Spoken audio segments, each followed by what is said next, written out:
So we're going to continue 2-1 today, and we'll actually still have to finish some of it up tomorrow and start 2-2 tomorrow. But what we're going to do is graph this to find the domain and range. So the table is there to help us graph, and then the graph is there to help us with the domain and range. All right, so this is x equals. So it's easier when we make the table, instead of plugging in numbers for x, plug in numbers for y, since it's x equals. So you're used to equations and functions that are y equals. Well, we can still have equations that are x equals, but let's just pick numbers to plug in for y. So we'll do the same way as if we were plugging in numbers for x. So let's choose some negative and 0 and some positive.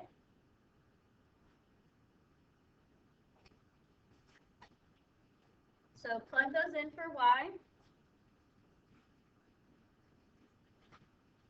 On my test, how many numbers do you want us to pick? It doesn't matter. You can pick this as many as you need to get the picture. So once we get to a test where we've actually studied these type of functions specifically and we have ways to graph them, then I would probably, on a parabola, I'd want at least 5 points. And I'll explain more once we get to that section. That section's not until 2-6. For now, the graph is only there to help us with domain and range. So whatever you need to graph it. Some of you might not even need a table to graph this. You might know what the graph looks like, how to graph it. That's fine. The graph is just there to help us do domain and range. The table is there to help us graph. Okay, so if I plug in -2 squared plus 2, that is 6. If I plug in -1, that is 3. Okay, if I plug in 0, I get 2. If I plug in 1, I get 3. 2, I get 6. And 3, I get 11. Okay. So set your scale if you're going to use the graph paper. If you're going to use a graph, set your scale. Now, when you graph these are normal ordered pairs. Just because you started with y doesn't mean that you switch your x and y coordinates. Okay, so this is still the point 6, -2. Okay, so you're still graphing these normally, x, y.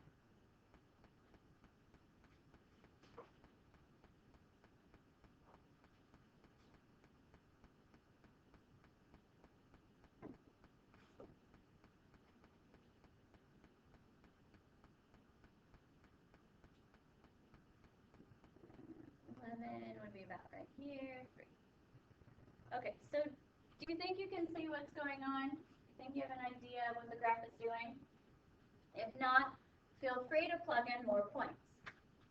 So because this is connected, because I could keep plugging in points, then my table could go on and on and on and on and on. I have an infinite amount of points here I could plug in for y. So my domain and range is not just listing these few points I plugged in my table. Because I could have had any points here in this table. So I need an interval that will cover all the points.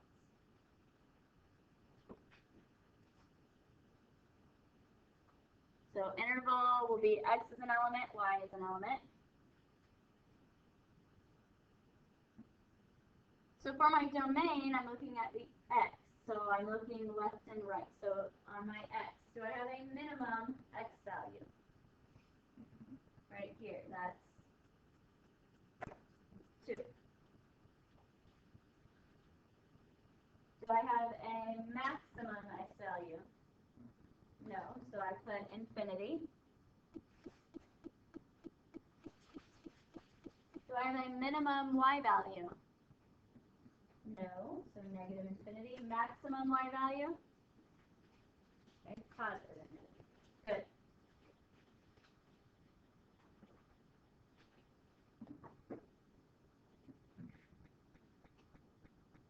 Okay. Questions about that? All right, let's look at another type.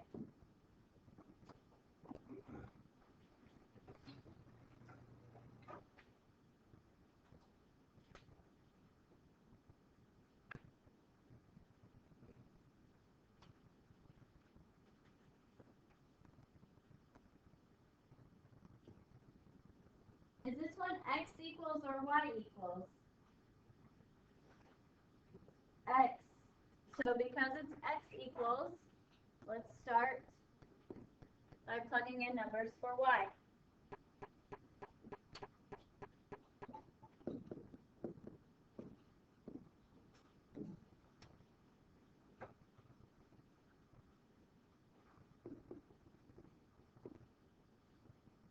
Okay.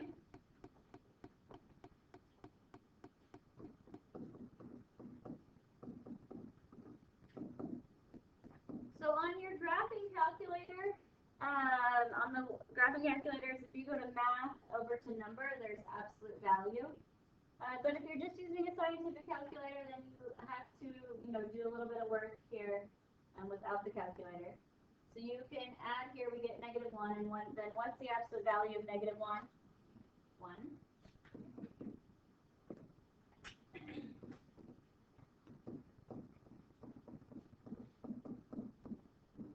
What's the absolute value of 0? 0.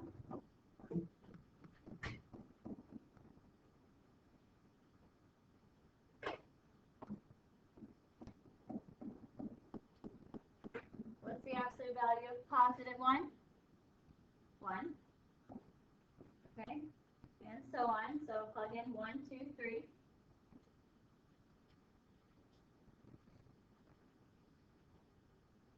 So the absolute value, when you plug in 1, we get the absolute value of 2. That's 2. You plug in 2, absolute value of 3 is 3. You plug in 3, absolute value of 4 is 4. Okay? Set your scale. Graph these points just like normal, x, y. So 1, -2, 0, -1. Oh. 1, -2, there we go. 1, 0, 2, 1, 3, 2, and 4, 3.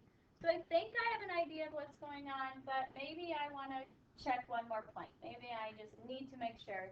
I want to test, let's see down here, when y is -3. So I'm just going to add that to the end of the table. So if I plug that in,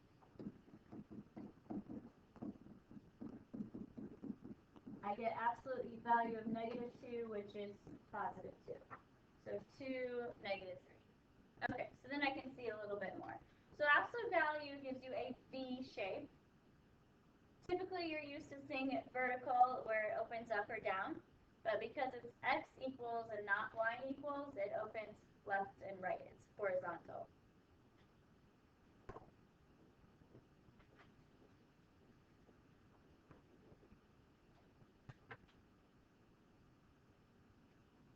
So even though these aren't the same exact shape as quadratics as parabolas, their domain and range are the same. Like you do the same thing for domain and range. So go ahead and write down what you think the domain and range are.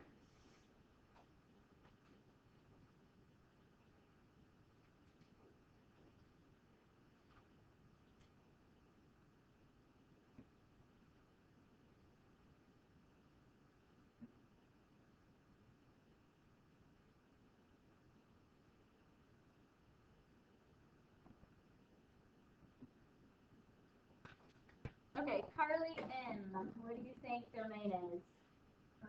Bracket to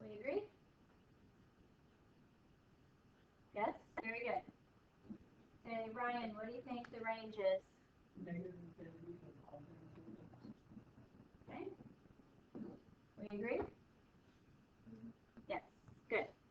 Those are correct. Questions about that? Okay. So we're going to shift gears a little bit and start talking about circles. And with circles, we're going to talk about the parts of a circle. So we want to know, we have to know midpoint and distance formula to help us find center and radius of a circle.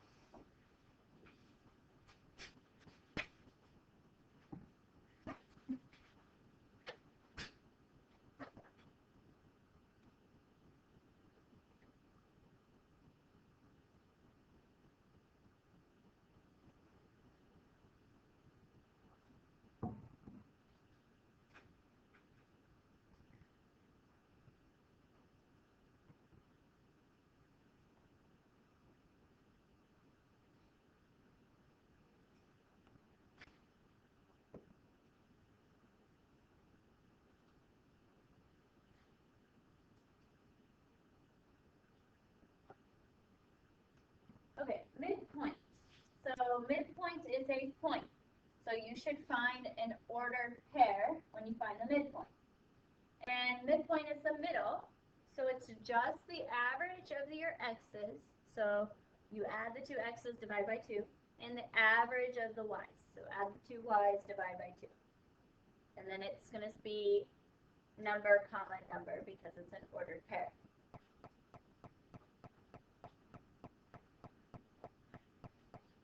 Distance formula comes from Pythagorean Theorem, and it's just a way to find the length. So from one side to the other, it's a length, so it's a distance, it's a value. So you get a number for the distance, not a point. Distance is also always positive, so these will always be positive.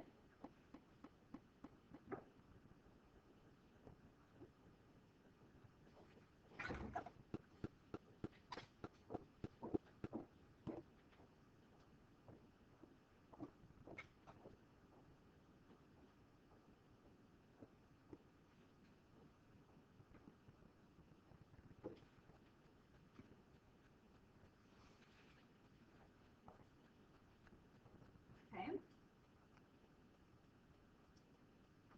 And then we have our standard form of a circle.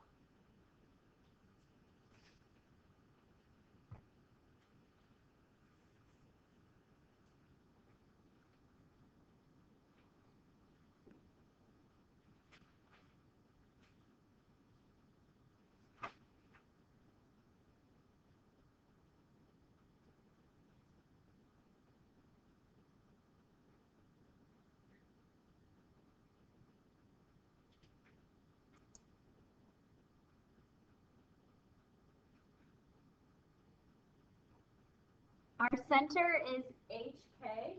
So in the formula, it's minus H minus K. So when you bring those out, those minus signs are like opposites. Okay, so opposite here, opposite here. R squared in the formula, radius is just R. So in the formula, if you have 16 in your equation, you have 16 in the equation, and the radius is actually 4. Okay. If your radius is 7, then in your equation you would write 49. Okay? So equation is r squared, radius is just r.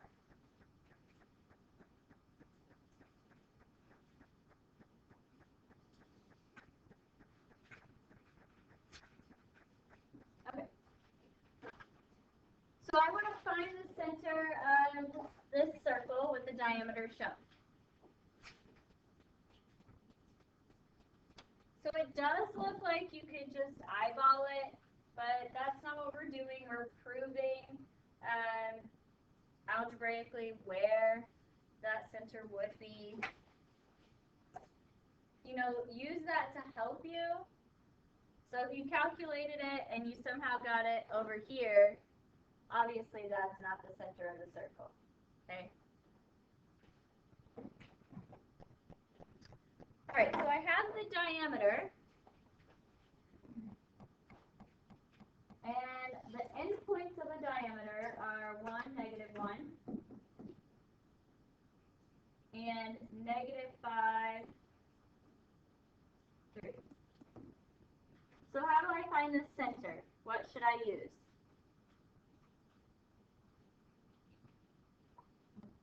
Midpoint formula. So the center is a point.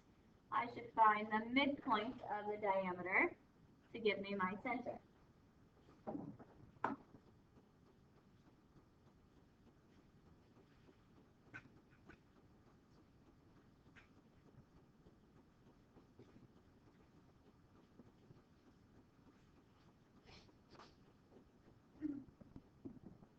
Okay, so average of your x-coordinates, so -5 plus 1 divided by 2, and average of the y-coordinates, so 3 plus -1 divided by 2. Remember, numerators and denominators, you have to simplify first. They have those invisible parentheses.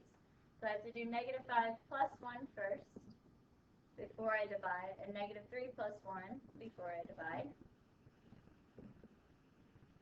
So the center equals -2, 1. Make sure that seems right. -2, 1. Yeah. Okay?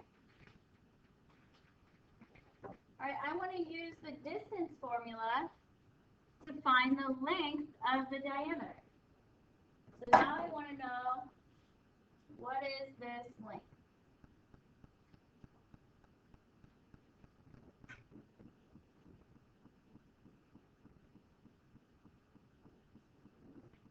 Okay, so this is the first point, this is the second point. Every point has an x and a y coordinate. This is the first point, so I'll call that x1, y1. This is the second point, so x2, y2. In the formula that I just gave you, it says you do the x1 minus y, x2, y1 minus y2. It says you start with x1, y1.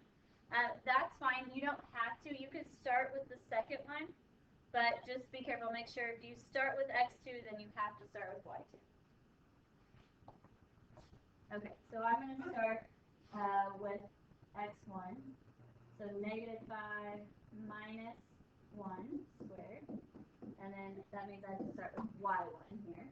Minus -1 squared.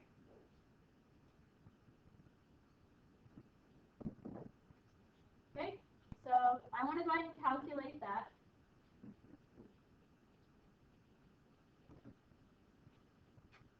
So you type that in, you should get square root of 52.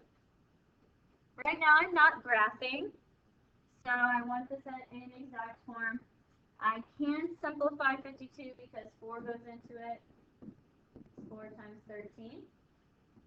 So the diameter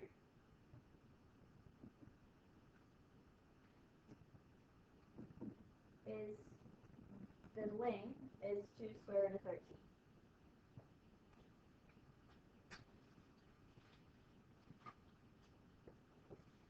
Okay. Now, I want to use this to find the radius and then write the equation. Yes. Yes. So I want to find the radius and then the equation of the circle. Okay. Well, I know the diameter. And with respect to the diameter, the radius is what? Half. Okay, so what's in green here is the diameter, so this is the radius. So the radius is your diameter divided by 2. Okay, so the radius is just square root of 13.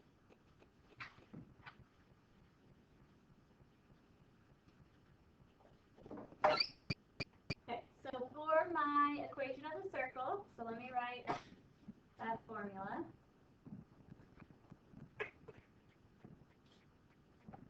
When I plug this in, I need h, k, and r. So here's r.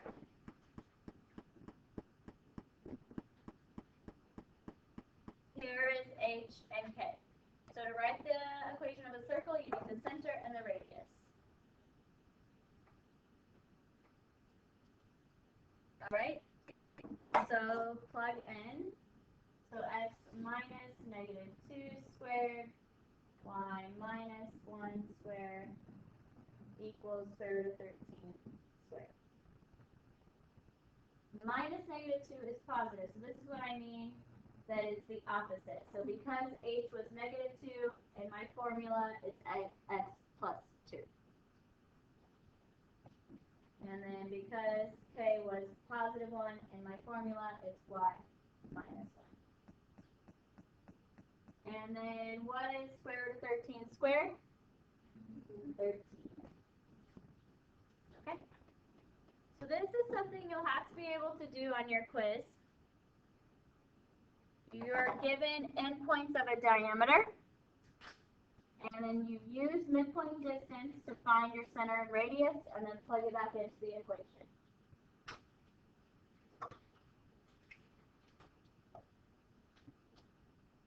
Okay? Questions about that?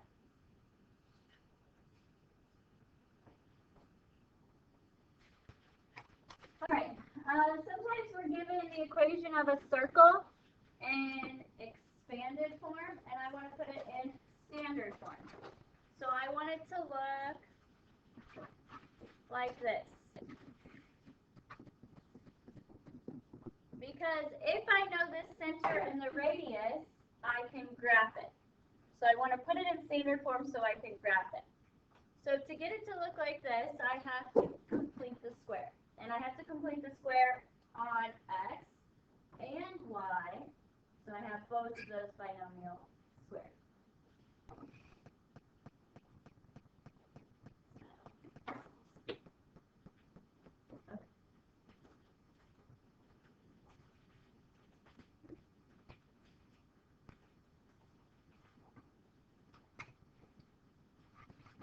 Alright.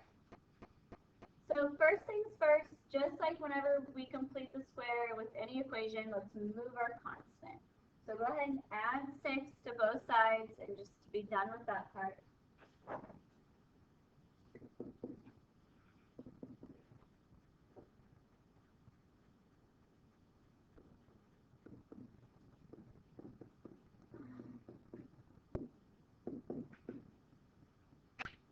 Okay. Now I want to group my x's together and my y's together so I can have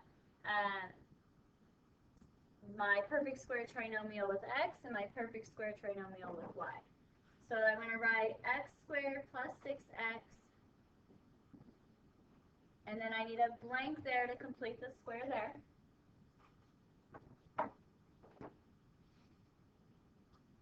Okay. And then I'm going to group my y's together, so y squared minus 8y, and then I need a blank to complete the square with y's.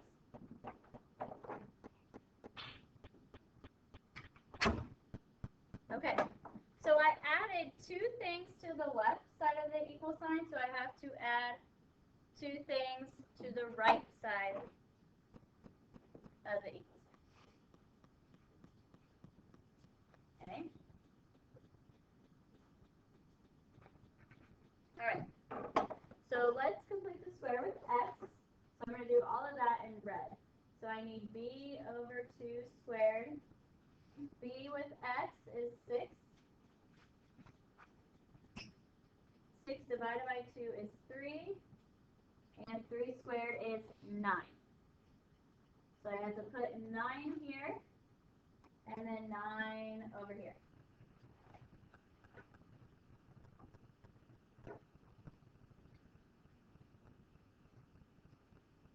Okay. So that's factors to x plus 3. That's a positive 3 before you square it, x plus 3 squared. Okay, now let's do y. So now I'm looking at my negative 8 as my b. So b over 2 squared is negative 8 over 2 squared. Okay, which is negative 4. Negative 4 squared is 16. So I'm adding 16 here to the left and right for the y's. Okay, I'm bringing down just that plus sign here that separated the x and the y's. And then this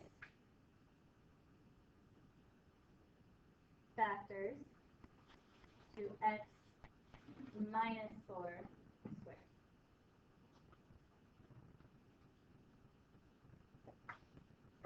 Okay.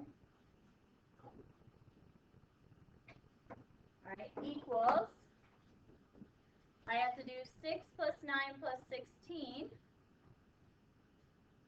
and I get 31. Okay.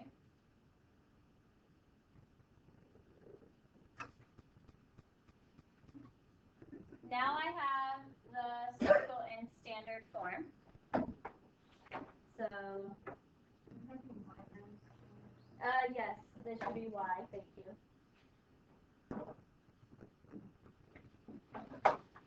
So x plus 3 squared plus y minus 4 squared equals 31. So then that tells me my center is HK, so opposite of what's inside here, negative 3, positive 4. And my radius, this is r squared, so my radius is square root of 31.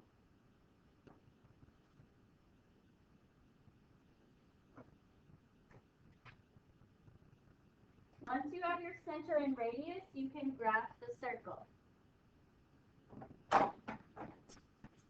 So start with your center. So negative 3, 4. Okay. And then for your radius, because we're graphing, we're going to have to approximate what that is, square root of 31. Yes. How did you get the radius of square?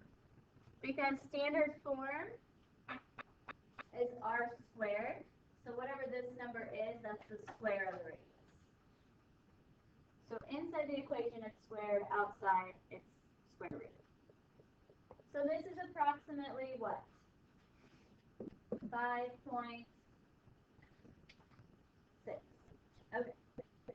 So from your center, you can go vertically and horizontally 5.6 units, because that's what your radius is. It's the distance from the center to the side of the circle. And you can count if you move in a horizontal or vertical direction. So I'm going to count 1, 2, 3, 4, 5.6. 1, 2, 3, 4, 5.6. 1, 2, 3, 4, 5.6. 1, 2, 3, 4, 5.6. And then I'm going to sketch my circle around those 4 points. So it's not going to be perfect, but just do your best. Mine will definitely not look that great up here on the smartboard.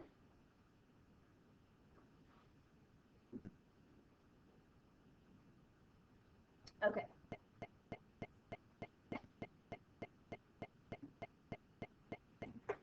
So there's the graph of the circle. Now that I have the graph, we can talk about domain and range. Okay. So I'm going to talk about domain and range, and we'll talk about approximately first what it is. But I will write this in exact form. All right, so domain is my x, and it's going to be from here to here. Okay, that's my x, the way it goes. So it goes from here to here. This point here, so from my center, I went over to the left 5.6 units. Right, so I went minus 5.6 units, correct? Okay, well, where did I start? What's this point here? negative 3. So negative 3 and then negative 5.6, that's negative 8.6.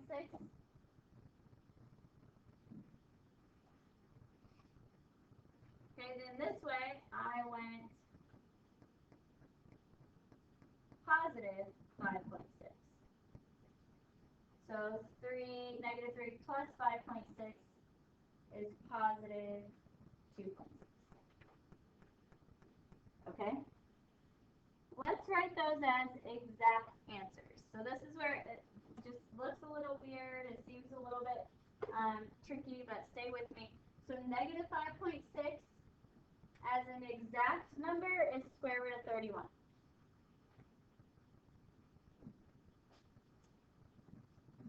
Okay? So I went negative 3 minus square root of 31 units. That's this number. Okay, and then I went negative 3 plus square root of 31. This is exact. This number is exact. I can't combine negative 3 and square root of 31 because square root of 31 has a radical. Okay, so the range is the same thing, except I'm not starting at negative 3 now. I would be starting my y coordinate at 4. So I'm going up square root of 31 units and down square root of 31 units. So I'm starting at 4. I want my minimum first, so 4 minus square root of 31, 4 plus square root of 31. So what this says is you started at your center, and then you went down square root of 31, up square root of 31. Started at your center, down square root of 31, up square root of 31. Okay? I know that part is a little confusing, it's a little bit hard. We will do more. We're not done yet. But we will go over this whole process again tomorrow. So what I suggest tonight is to read back through this. Maybe try one from your book on your own. And then we're going to go over it again tomorrow. All right, I want to look at one more thing before we finish up.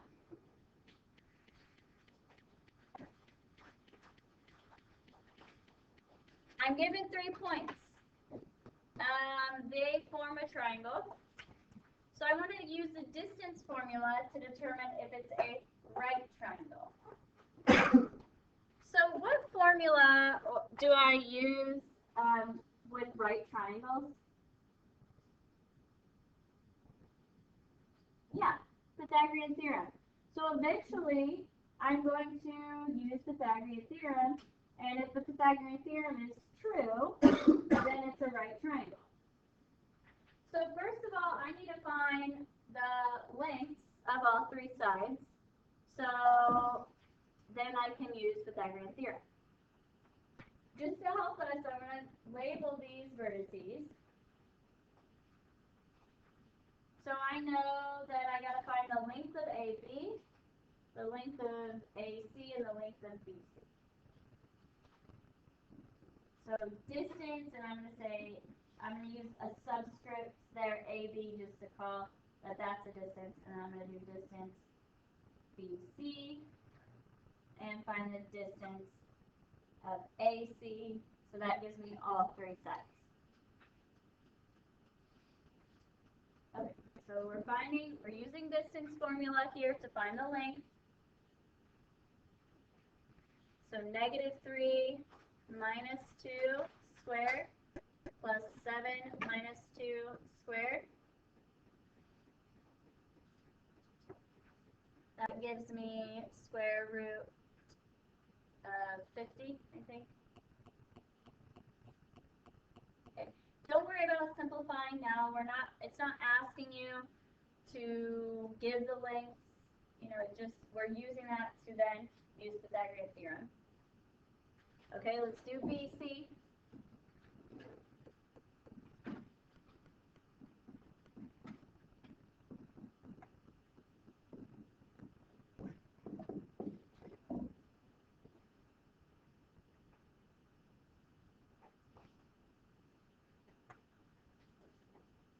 that should be square root of 18. And then AC.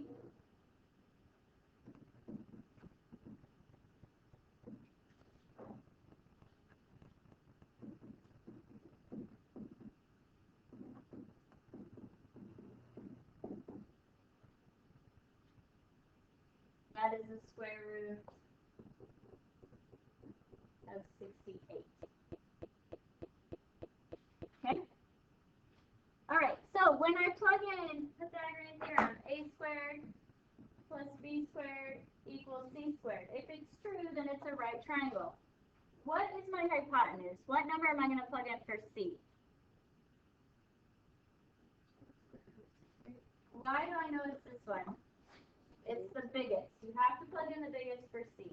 So I'll call this a, this b, and that's c. So square root of 50 squared plus square root of 18 squared. Does that equal the square root of 68 squared? When you square a square root, you get just what's underneath.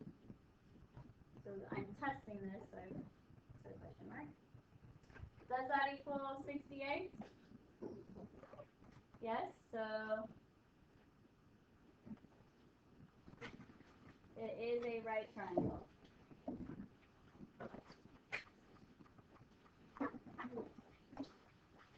Okay. We'll do more completing the square tomorrow.